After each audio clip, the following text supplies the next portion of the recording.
रूस के सदर व्लादिमीर पुतिन का नाम तो आप सब लोगों ने सुना होगा। पुतिन का शुमार दुनिया के ताकतवर तरीन सरबराहान मुमलिकत में होता है। उन्हें दुनिया में एक बदमाश लीडर के तौर पर भी देखा जाता है। व्लादिमीर पुतिन ही हैं जो कि अमेरिका की आंखों में आंखें डालकर बात करने की हिम्मत रखते हैं। उनसे पहले अगर किसी ने ये काम किया था तो उस शख्स का नाम था फेडरल कास्ट्रो, जो कि क्यूबा के हुक्मरान थे। अब ये बात दुनिया जानती है कि अगर आप व्लादिमीर पुतिन या फेडरल कास्ट्रोव जैसे लीडर्स हैं तो आपकी जिंदगियों को हमेशा कोई ना कोई खतरा लाहक रहता है। कास्ट्रोव के ऊपर डॉक्यूमेंटेड 600 मर्तबा जान लेने की अटेम्प्ट्स हुई। उसके बाद जिस लीडर का नंबर आता है सबसे ज्यादा असैसिनेशन अटेम्प्ट्स को फेल करने में, तो वो शख्स कोई और नहीं बल्कि रशिया के हुक्मरान व्लादिमीर पुतिन ही हैं। पुतिन के ऊपर 43 यानी कि 43 असैसिनेशन अटेम्प्ट्स हुई हैं। मजे की बात यह है कि इन तमाम अटेम्प्ट्स को व्लादिमीर पुतिन ने किसी न किसी तरीके से फेल कर दिया। अब बात यह है कि किसी भी शख्स की जान के ऊपर 43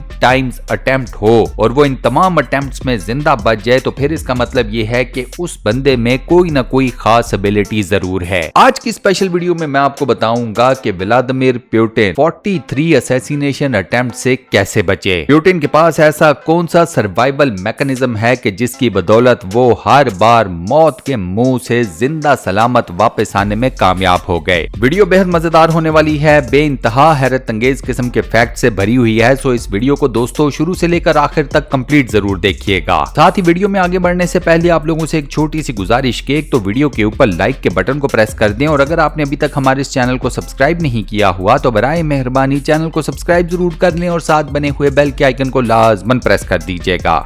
रशिया के सदर व्लादिमीर पुतिन को यह बात बड़े अच्छे तरीके से पता है कि रशिया की पॉलिटिक्स में प्लस ग्लोबल पॉलिटिक्स में उनका जिंदा रहना किस कदर अहमियत का हामिल है। यानी कि इस शख्स को अपनी जान की कीमत का बखूबी अंदाजा है। इसी वजह से व्लादिमीर पुतिन अपनी पर्सनल सिक्योरिटी के ऊपर बेतहाशा पैसा खर्च करते हैं। रशिया की एक सीक्रेट एजेंसी है जिसका नाम है फेडरल प्रोटेक्टिव एजेंसी FSO। इस एजेंसी की प्राइम ड्यूटी है व्लादिमीर पुतिन की जिंदगी, उनकी जान की हिफाजत करना। इस एजेंसी ने अपनी तमाम तर एक्सपर्टीज इनहेरिट की हैं रशिया की मशहूर जमाना एजेंसी KGB से। रशिया के कई बड़े बड़े हुकूमती महकमे और ऑर्गेनाइजेशंस इस एक एजेंसी के अंडर काम करते हैं। ये एजेंसी रशिया के फाइनेंशियल रिसोर्सेज की एलोकेशन में भी एक बहुत बड़ा अहम रोल प्ले करती है। रशिया की इस एक एजेंसी का एनुअल यानी कि सालाना बजट कितना है इसके बारे में कोई वसूख से नहीं कह सकता।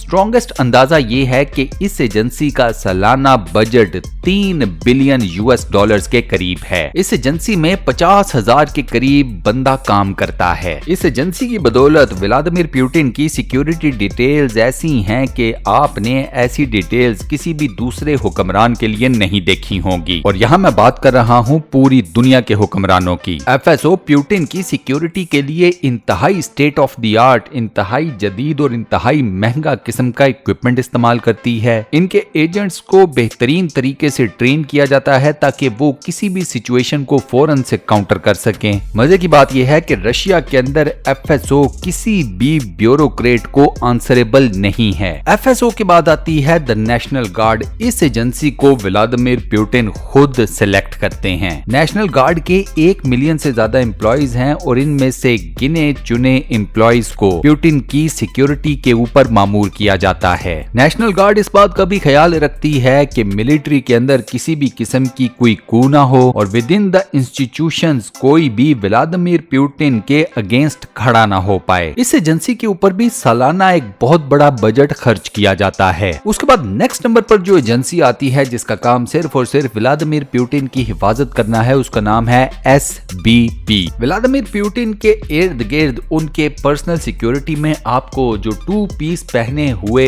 एजेंट्स नजर आते हैं उनमें से ज्यादातर का ताल्लुक SBP नाम की इस एजेंसी से है। ये एजेंट्स हाईली ट्रेंड होते हैं, इनको इंतहाई विगरस किस्म की ट्रेनिंग दी जाती है, इनके मल्टीपल साइकाट्रिक टेस्ट किए जाते हैं, इनको मुख्तलिफ किस्म की सिचुएशंस में से गुजारा जाता है और फिर देखा जाता है कि कितनी देर में ये एजेंट्स इस सिचुएशन के अगेंस्ट रिएक्ट करते हैं। इनकी फिजिकल फिटनेस के ऊपर, इनकी फिजिकल स्ट्रेंथ के ऊपर ऊपर, इनकी मेंटल फिटनेस, मेंटल स्ट्रेंथ के ऊपर बहुत ज्यादा काम किया जाता है। एसबीबी अपने एजेंट्स को सिलेक्ट करते वक्त जो इनका बैकग्राउंड चेक करती है, जो इनकी साइकाट्रिक इवैल्यूएशन करती है, ज्यादातर एजेंट्स तो सिर्फ इन दो चीजों में ही फेल हो जाते हैं। एक और मेजर फैक्टर जो इन एजेंट्स को सिलेक्ट करते हुए चेक किया जाता है वो ये है कि ये व्लादिमीर पुतिन के साथ कितने लॉयल हैं और रशिया के साथ कितने लॉयल हैं। इसके अलावा पुतिन जिस गाड़ी में सफर करते हैं दोस्तों, वो मुकम्मल तौर पर बुलेट प्रूफ है। दुनिया की कोई गोली ऐसी नहीं बनी जो इस कार को पेनिट्रेट कर सके, इसके शीशों तक को पेनिट्रेट कर सके। ये गाड़ी लैंड माइन प्रूफ भी है। लैंड माइन भी इस गाड़ी का कुछ नहीं बिगाड़ सकती। इस गाड़ी के ऊपर किसी भी किस्म का केमिकल वेपन चलाया जाता है तो वो केमिकल वेपन भी इस गाड़ी को कोई नुकसान नहीं पहुंचा सकता।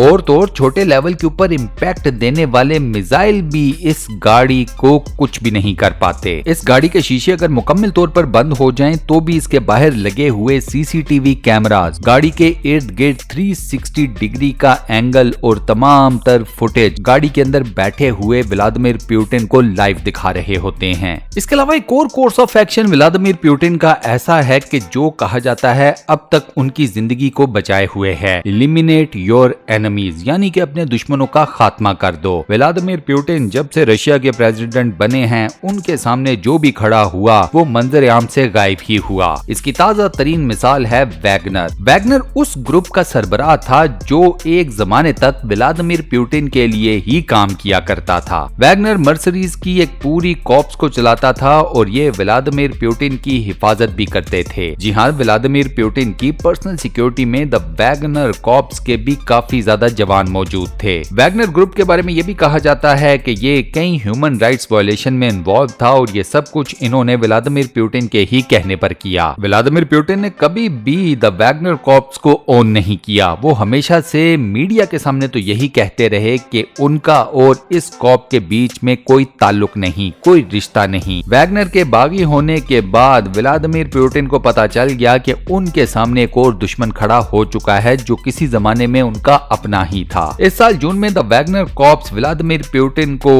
उनके तख्त से हटाने के लिए एक म्यूटिनी करती है, यानी कि बगावत करती है। व्लादिमीर पुतिन इस बगावत का सर भी कुचलते हैं और कुछ ही महीनों बाद वैगनर एक प्लेन क्रैश में मौत के मुंह में चला जाता है। वैगनर की मौत के बारे में कहा जाता है कि ये प्राइम एग्जांपल है इस बात की कि व्लादिमीर पुतिन अपने दुश्मनों को नहीं छोड़ता। आपको याद होगा कि व्लादिमीर पुतिन का एक टीवी इंटरव्यू और खास तौर पर उस टीवी इंटरव्यू में से एक छोटा सा सेगमेंट जिसमें 2 सवाल थे वो तो बहुत ही ज्यादा पॉपुलर और वायरल हुआ था। इंटरव्यूअर ने व्लादिमीर पुतिन से पहला सवाल ये किया था कि क्या आप माफ कर देते हैं। व्लादिमीर पुतिन का जवाब था कि हाँ, मैं माफ कर देता हूँ सिवाय कुछ चीजों के या कुछ बातों के। फिर इंटरव्यूअर ने फौरन से दूसरा सवाल पूछा कि एक प्रेसिडेंट साहब ऐसी कौन सी बात है जो आप माफ नहीं करते। व्लादिमीर पुतिन का जवाब था गद्दारी। और इसी अमेजिंग फैक्ट के साथ हम अपनी आज की इस वीडियो को यहाँ पर करते हैं दी एंड। दोस्तों उम्मीद करता हूँ आज की ये वीडियो, आज का ये वॉइस ओवर आपको पसंद आया होगा। वीडियो का फीडबैक मुझे नीचे कमेंट सेक्शन में देना मत भूलिएगा। वीडियो को बंद करने से पहले आप लोगों से एक छोटी सी रिक्वेस्ट, और वो ये कि अगर आपने अभी तक हमारे इस चैनल को सब्सक्राइब नहीं किया हुआ तो बराए मेहरबानी चैनल को सब्सक्राइब जरूर कर ले और साथ बने हुए बेल के आइकन को लाजमन प्रेस कर दीजिएगा।